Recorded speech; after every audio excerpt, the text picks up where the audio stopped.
So hello everyone, welcome back to my YouTube channel, and here we will discuss about this very known alpha particle. In my last video we discussed about a kind of particle which is known as alpha particle, and ये particle जो होता है वो हमारे पास unstable nuclei से निकलता है. ठीक है, so what it is, let's read about it. तो बोलता है वो particle having unstable nuclei, mainly जो न्यूट्रॉन होता है वो अनस्टेबल होता है.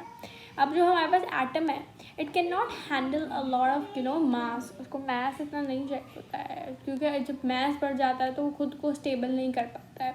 इस वजह से जो एटम्स होते हैं ना वो फिजिकली ब्रेक डाउन हो जाते हैं. सो ये पार्टिकल जो होते हैं टेकन आउट होते हैं हमारे एटम से during radio activity decay. I told you guys about radio activity decay. हमारा लास्ट वीडियो था. It is a physical process. जैसे हमारे पास एटम्स फटते हैं, जैसे हमारे बॉम्ब्स वगैरह होते हैं, तो बॉम्ब में क्या चीज़ होती है, we have radioactive atoms and elements in the bomb. जो हमारे पास बुलेट्स वगैरह होती है, तभी तो हमारे पास धमाके होते हैं. So they have some unstable particles जो बाहर निकलते हैं in the form like bullets वगैरह. इसके बाद these particles are actually heavy, okay, and these particles are actually heavy, and when taken out it reacts very strongly with the matter.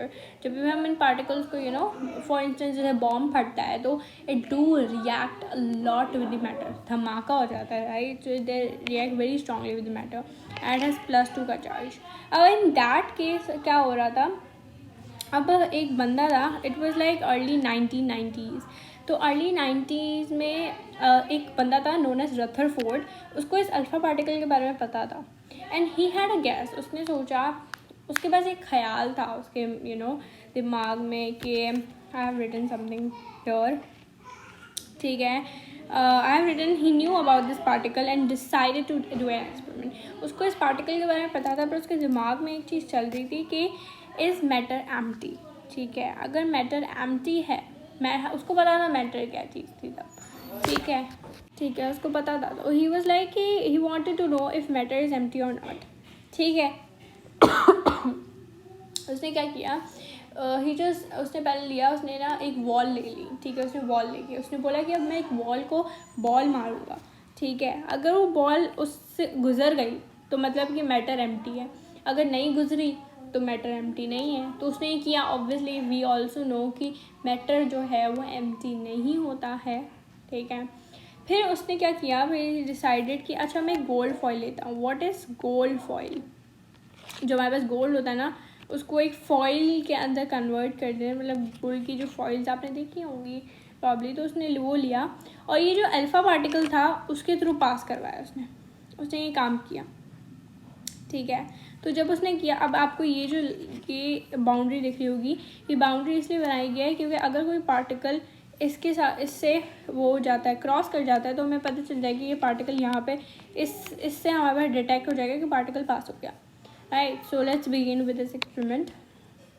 क्या हुआ, उसने से बहुत सारे अल्फा पार्टिकल, छोटा चाहिए मुझे, बहुत सारे अल्फा पार्टिकल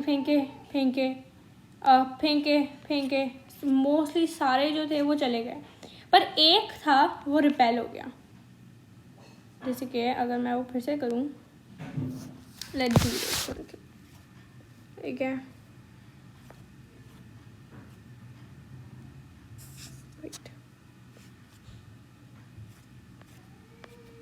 अब हमारे पास एक जो था ना वो क्या हो गया, वो रिपेल हो गया. ठीक है, अब ये अल्फा पार्टिकल्स कौन से होते हैं, +2 के चार्ज होते हैं. ठीक है, और उसने जब देखा कि सारे पार्टिकल्स पास हो गए तो उसने बोला अच्छा मैटर, मैंने तो मुझे लगा एम्प्टी है. तो उसने देखा कि मोस्ट ऑफ द जो पार्टिकल्स थे वो चले गए, वो क्रॉस कर गए. ठीक है, पर एक ऐसा पार्टिकल या दो ऐसे पार्टिकल्स थे जो रिपेल कर गए. अब रिपेलिंग हमने इतना तो पढ़ा था क्वांटम मैकेनिक्स वगैरह चीज़ों में, हमने पढ़ा है कि रिपेल, तब हमें पता था कि रिपेल कोई भी चीज़ होती है जो सेम साइंस जो होती है वो रिपेल होती है, क्योंकि जब पॉजिटिव एंड पॉजिटिव मिलता है तो हमारे पास वो चीज़ रिपेल होती है. तो तब रदरफोर्ड ने बोला ओह, सो यहाँ पे कुछ चीज़ पॉजिटिव है और वो मिडिल में हुआ, मिडिल से रिपेल हुआ. उसने ये चीज़ देखी तो ये वाज लाइक यहाँ पे कुछ चीज़ पॉजिटिव है, और मोस्ट ऑफ द मैटर जो था ना, ठीक है, वो एम्प्टी था. ठीक है, और बीच में कुछ पॉजिटिव था.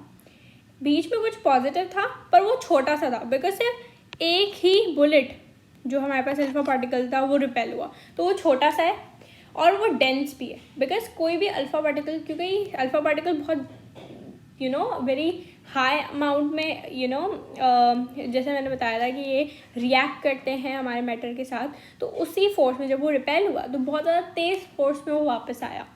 ठीक है, तो वी सेड कि it is small, let me write it,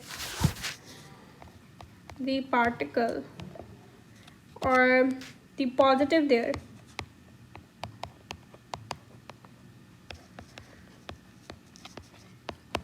is small and very dense। ठीक है जी, तो we got to know about this there. फिर उसने देखा कि ओके, उसने बोला कोई चीज़ पॉजिटिव है वहाँ पर, और मोस्ट ऑफ जो मैटर है वो एम्प्टी है, तो मोस्ट ऑफ द एटम जो है वो एम्प्टी है। तो उसने एक थ्योरी लगाई, उसने बोला अब मुझे ये पता चल गया है कि एटम क्या है, एटम स्मॉलेस्ट पार्टिकल है। अब एटम के अंदर क्या है उसने वो जान किया, तो उसने बोला कि atom has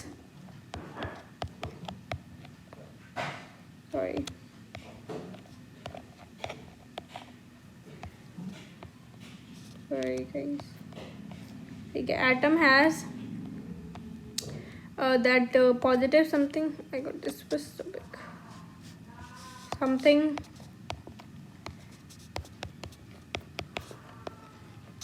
positive and there is some space there। ठीक है, उसने ये बोला कुछ पॉजिटिव है और समथिंग है, और वो चीज़ मिडिल में है।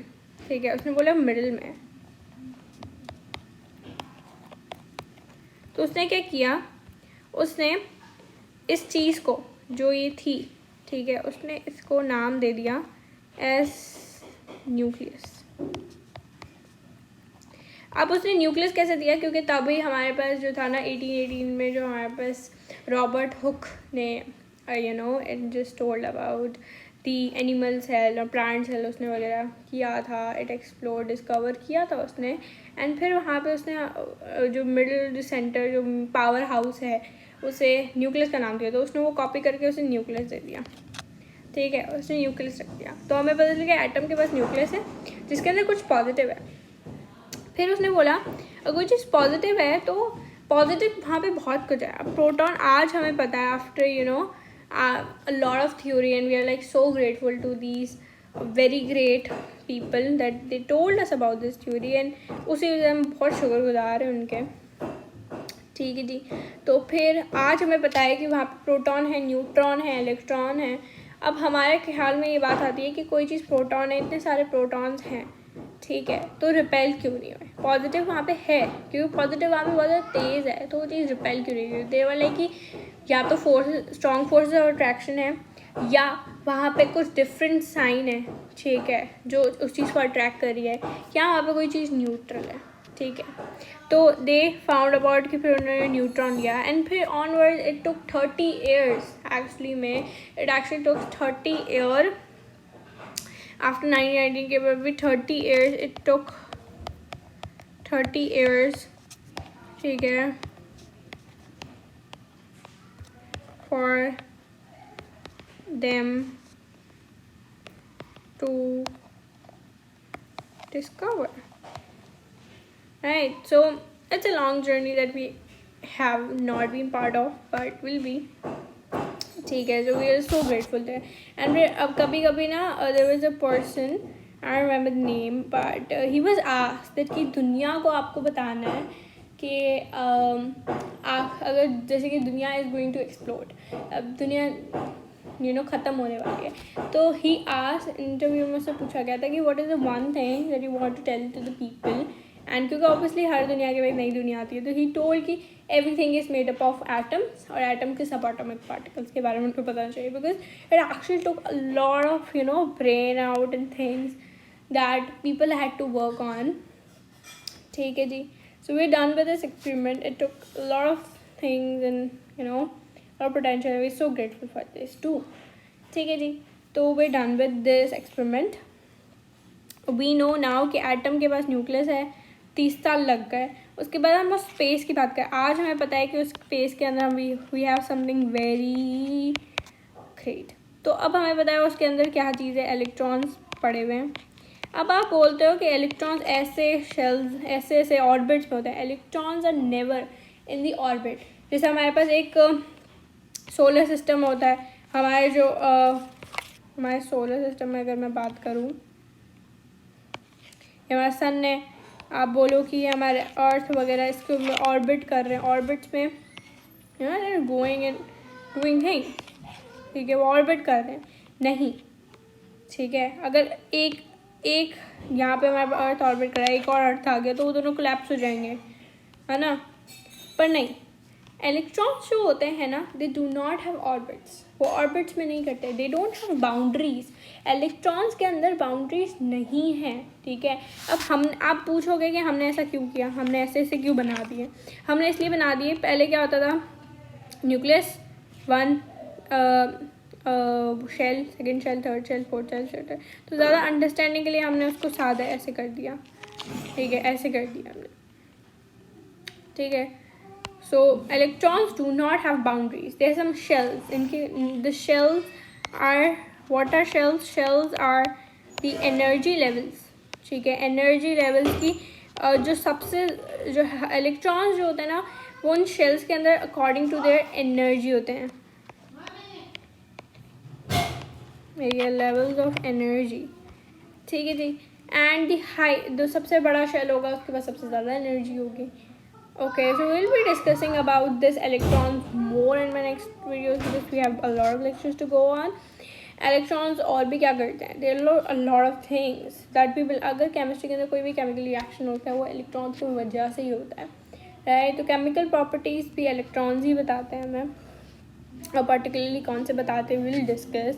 इलेक्ट्रॉन्स की अरेंजमेंट को हम इलेक्ट्रॉनिक कॉन्फ़िगरेशन बोलते हैं, कि अगर एक एटम है तो उसके अंदर इलेक्ट्रॉन्स कैसे शेल्स के अंदर अरेंज हुए हुए हैं, तो that is known electronic configuration, ठीक है। And these electrons have some capacities, कि मतलब एक शेल के अंदर कितने इलेक्ट्रॉन्स आ सकते हैं, कितने नहीं आ सकते, that we will discuss further very soon, guys. So thank you so much for watching my video.